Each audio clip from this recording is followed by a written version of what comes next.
Hello, hello, hello. Welcome to another episode of Speak English with Luna. I am so happy you are pressing play today because we are going to talk about something that lives inside your heart, not just in your dictionary. We are talking about self-trust. Have you ever felt that moment? You know the one. You are in a meeting or maybe at a cafe and you want to say something in English. You have the words in your head, but then your heart starts to beat fast, your throat feels tight, and you think, what if I make a mistake? Or what if they don't understand me? My friend, that is a lack of self-trust. And today, we're going to fix that together. It is a very human feeling, Luna. Hello to you and hello to everyone listening. It's a pleasure to be part of this conversation. You see, when we speak a second language, we often feel like we're walking on a very thin tightrope. We are afraid that one wrong the or a or one small mistake with a verb will make us fall. But self-trust isn't about not falling. It's about knowing you can get back up. That is so beautiful, Alistair. Knowing you can get back up. I love that. And today, everyone, I have a special challenge for you. This episode is a journey. Right now, we are speaking simply. We are in the comfort zone of English, around level B1. But as Alistair and I talk more, we are going to push the limits. The English will get a bit faster, the words will get a bit more complex, and the ideas will get deeper. By the end of this episode, we will be using advanced C1 vocabulary and structures. My challenge to you is stay until the very last second. Even if it gets hard, even if you don't understand every single word, stay with us. That is your first act of self-trust today. Alistair, are you ready to help our friends build that confidence? I am more than ready, Luna. I think it is important to remember that communication is a bridge between two souls. It is not an exam. It is not a test. When we focus too much on being perfect, we forget to be present. Today, I want to share some stories and some perspectives that might change the way you look at your own voice. I can't wait. So take a deep breath, everyone. Relax your shoulders. You are safe here. We are going to explore why your voice matters more than your grammar. Alistair, let's start with the basics. Why is it that we trust ourselves in our native language, but we lose it the moment we speak English? Before we dive into the deep water, Alistair, I want to make sure everyone listening feels completely safe. This is our no judgment zone. You know, Alistair, I often see students who are so brilliant in their own languages, engineers, artists, doctors, but the moment they speak English, they feel like children. They feel small. Why is it so hard for us to give ourselves permission to be imperfect? Well, Luna, I think it's because we often view language as a costume we wear. If the costume has a hole in it, we feel exposed. We feel like everyone is looking at our mistakes instead of listening to our ideas. But the truth is, people are usually much kinder than the voices inside our own heads. To build self-trust, we must first establish a psychological safety net. This means deciding right now that it is okay to be a work in progress. I love that phrase, work in progress. I remember when I was learning, I used to apologize all the time. I would say, I'm sorry, my English is bad. It was like I was asking for permission to exist. But you don't need permission to exist, right? Precisely. You don't apologize for walking if you stumble once. You just keep walking. The foundation of self-trust is accepting that your current level is enough for this moment. You're not less than because you are still learning. In fact, being a learner is a position of great strength. It shows you are brave enough to try something difficult. Exactly. So, listeners, if you're feeling a bit nervous, just listen to Alistair's voice. Let it ground you. We are not here to judge your prepositions. We're here to celebrate your courage. You are safe here, and your voice, exactly as it is right now, is welcome. Alistair, you said something earlier that really stuck with me. You mentioned that we often feel like children when we speak a second language. That gap between our professional adult identity and our English speaking identity is where all the fear lives, isn't it? It's like we are losing a part of ourselves in translation. How do we start to bridge that gap and actually trust the words coming out of our mouths, even when they feel thinner than our native ones? That is a profound question, Luna. To answer it, I want to tell you a story about a student I once had. His name was Marco. Marco was a world-class surgeon, a man who literally held lives in his hands every single day. He was precise, confident, and highly respected. But when Marco came to my English sessions, he would sweat. His hands would shake. He told me, Alistair, in the operating room, I am a lion. In English, I am a frightened mouse. What Marco was experiencing was a total collapse of his self-image. He couldn't trust his English because he didn't recognize himself when he spoke it. Wow, a surgeon. That makes me feel so much better about my own nerves. If a lion in the operating room can feel like a mouse in English, then it's okay for the rest of us too. But how did he change? How did he find his lion again while using English? We worked on a concept that I call the architecture of trust. You see, most people try to build trust from the outside in. They think, if I learn 500 more words, then I will trust myself. Or if I master the third conditional, then I will be confident. But that is a fallacy. Trust is not a reward for being perfect. It is a prerequisite for becoming fluent. I told Marco that he needed to stop trying to be the English version of himself and start being himself, just using English as a temporary tool. We started by focusing on the rhythm of his thoughts rather than the mechanics of his grammar. Trust is not a reward, it is a prerequisite. That is a powerful shift in perspective. It's like we are waiting for a green light that we have to turn on ourselves. But Alistair, let's get a bit more technical as we move into this deeper territory. When we talk about the architecture of trust, we're talking about something quite complex. We're talking about the subconscious mind. As we advance in our English journey, we encounter what I call the fluency plateau. We know enough to communicate, but not enough to feel sophisticated. This is where the inner critic becomes a real monster, right? Absolutely. And as the language becomes more nuanced, the stakes feel higher.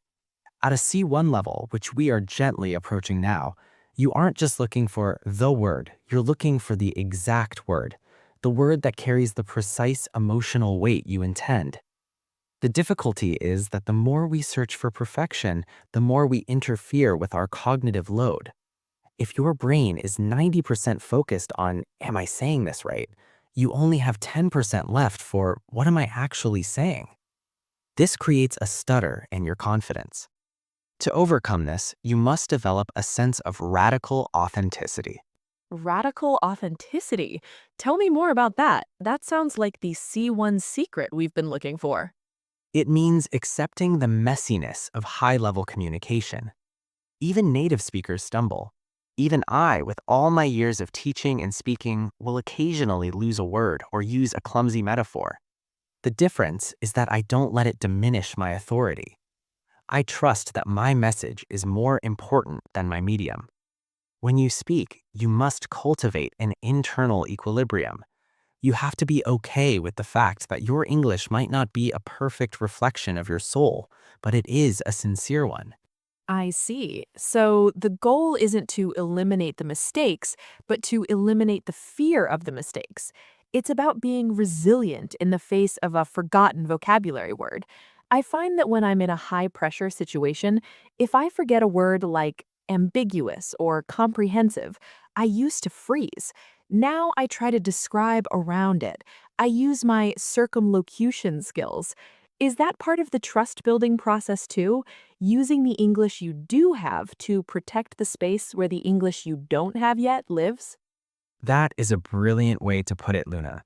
Yes, protecting the space. When you are circumlocuting, which for our listeners simply means talking around a word you don't know, you're demonstrating a very high level of linguistic agility.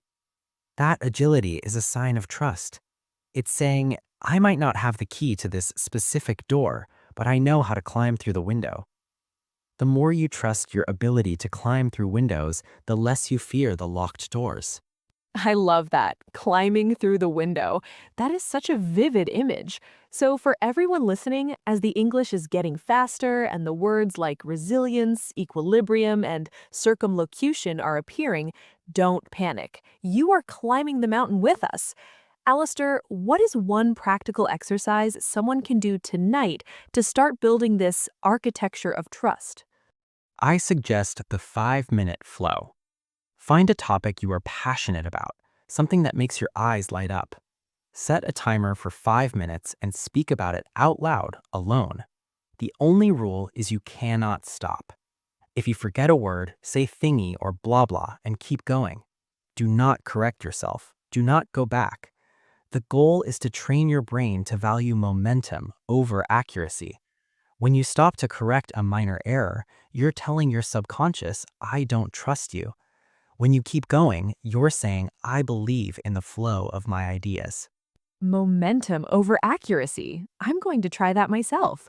It's about building that neural pathway that says, I can keep going. This is where true eloquence begins, not in the books, but in the bravery to be misunderstood and to keep talking anyway. We are moving into some very sophisticated territory now, Alistair. I can feel the energy of the conversation shifting. It's no longer just about easy English, it's about the art of expression. Precisely. And the art of expression requires us to be vulnerable. You cannot have true self-trust without vulnerability. You have to be willing to look a bit foolish to eventually look brilliant. It's a paradox, isn't it? To speak like a master, you must first be willing to speak like a beginner, with the heart of a lion and the patience of a saint. A lion, a saint, and a window climber. We are becoming quite the characters today. This was exactly what I wanted for this episode. We are pushing through the plateau together. That was such a deep dive, Alistair. My brain is buzzing with all these ideas. But before we go further, let's take a quick word tour. I want to make sure everyone can carry these gold nuggets home and actually use them in their next conversation. A wonderful idea, Luna. It's one thing to hear a word and quite another to own it. Let's start with a word I used when we were talking about the foundation of trust, prerequisite. A prerequisite is something that must exist or happen before something else can happen. For example, you could say, deep listening is a prerequisite for a good conversation. I love that. It sounds so much more professional than just saying needed. And I used the word fallacy. A fallacy is a mistaken belief, especially one based on an unsound argument. For instance, the idea that you must be perfect to be understood is a common fallacy among language learners. Spot on. Now here is a power word for communication, circumlocution. It sounds complicated, but it just means the use of many words where fewer would do, especially in an attempt to be vague or because you forgot a specific term. Example, his circumlocution was so clever that nobody even noticed he had forgotten the technical word for the project. I do that all the time. I call it creative talking. Another one we mentioned was resilience. This is the capacity to recover quickly from difficulties. To master English, you need the emotional resilience to make mistakes and keep going. And finally, equilibrium. This means a state of mental or emotional balance. In a high-pressure interview, maintaining your equilibrium is more important than perfect grammar. These are such aspirational English words. They help you move from simply surviving a conversation to truly navigating it with style. All right, friends, we are nearing the end of our journey today. But before we wrap up, I have a special mission for you. This is the part where you stop being a passive listener and start being a proactive creator of your own confidence. I want you to reflect on your English identity. Alistair gave us that incredible image of the architecture of trust. My question for you today is this. What is one locked door in your English journey? Perhaps a specific meeting at work or a conversation you've been avoiding that you are going to climb through the window to overcome this week. How are you going to show yourself some resilience when things get messy? It's about that first brave step, isn't it? Don't think about the whole mountain, just think about that one window. Exactly. Share your window climbing stories with us. I want to see you using those new words. We have reached the end of our journey today, and I have to ask you, did you do it? Did you stay until the very last second? If you are hearing my voice right now, then the answer is a resounding yes. And that, my friend, is your first major victory of the day. You survived the transition from the simple B1 beginnings to the more intricate and nuanced C1 concepts without giving up. You didn't let the complex vocabulary or the faster pace intimidate you into pressing stop.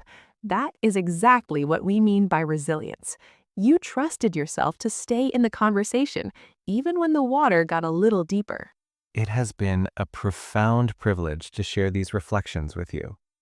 Always remember that your value as a communicator is not found in the pages of a dictionary, but in your courageous willingness to be seen and heard.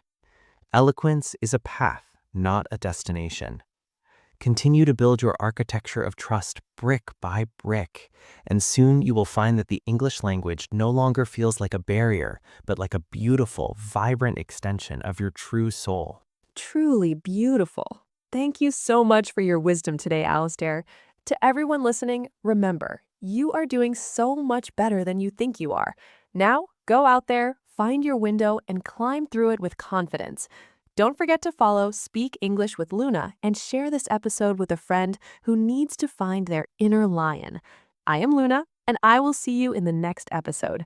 Keep speaking, keep trusting, and keep being amazing. Bye for now.